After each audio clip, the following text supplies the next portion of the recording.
Komisi C DPRD Kota Surabaya gelar rapat membahas evaluasi triwulan pertama yang digelar ruang rapat Komisi C DPRD Kota Surabaya Jalan Yos Sudarso, Selasa, tanggal 10 April tahun 2023. Hadir dalam rapat pembahasan tersebut, Kepala Badan Pendapatan Daerah, Kepala Badan Pengelolaan Keuangan dan Aset Daerah, Kepala Bagian Pengadaan Barang, Jasa dan Administrasi Pembangunan Satuan 4, serta Kepala Dinas Sumber Daya Air dan Bina Marga Pemerintah Kota Surabaya. Rapat dipimpin Ketua Komisi C Baktiono fraksi PDI Perjuangan didampingi Wakil Ketua Komisi C Aning Rahmawati fraksi PKS dan Sekretaris Agung Prasojo fraksi Golkar serta beberapa anggota Komisi C DPRD Kota Surabaya.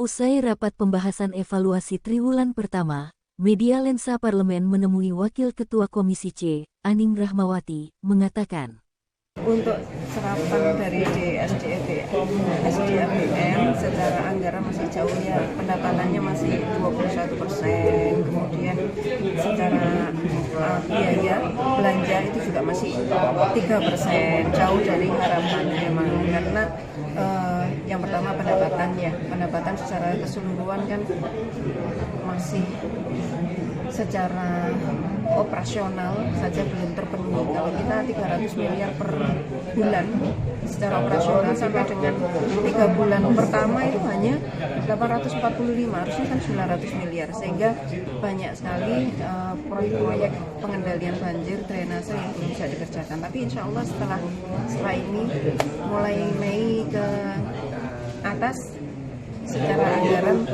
disiapkan, jadi sudah secara kontrak juga sudah disiapkan. Jadi optimis dari DSDABM 1,5 triliun ya, itu akan terserap 100%. Ada lagi yang disoroti Dewan terkait evaluasi ini? Banyak sekali yang disoroti oleh DPRD Kota Surabaya, mulai dari pengerjaan Menhul ya. Pengerjaan Menhul ini ada di banyak titik itu yang mendapat masukan dari masyarakat Kota Surabaya. Terutama tutupnya yang jaraknya terlalu dekat, tutupnya juga yang tidak permanen, sehingga ketika dilewati oleh motor itu rusak gitu kan. Nah ini dinyatakan akan dilakukan perbaikan secara besar-besaran. Kemudian juga titik-titik kemacetan yang di situ ada taman pedestrian itu juga akan dikaji ulang supaya nanti perluasan badan jalan itu bisa memenuhi kebutuhan untuk mengurangi titik kemacetan. Harapan dari masih ke depannya, Bu? Diharapkan 1,5 triliun itu bisa terserap 100% dengan pengawasan yang bagus serta pentahapan yang rigid dari pemerintah Kota Surabaya. Sementara itu Kepala Dinas Sumber Daya Air dan Bina Marga atau SDABM Pemkot Surabaya, Lilik Arlianto terkait hasil evaluasi triwulan pertama menyatakan, penyerapan tidak memenuhi target. Gimana, Pak? Ya, ini lagi kita upaya-upaya untuk peningkatan target pendapatan ya, karena memang kondisinya memang saat ini kita lagi memaksimalkan kinerja kita untuk pendapatan ini bisa sesuai target ya, dengan cara mulai memeriksa daerah-daerah yang bukan kewenangan kita untuk IPLB, tapi mulai mengarah ke pertokohan dan restoran-restoran ya. Yang dulu sebenarnya IPLB kita hanya untuk rumah tangga dan hotel saja ya.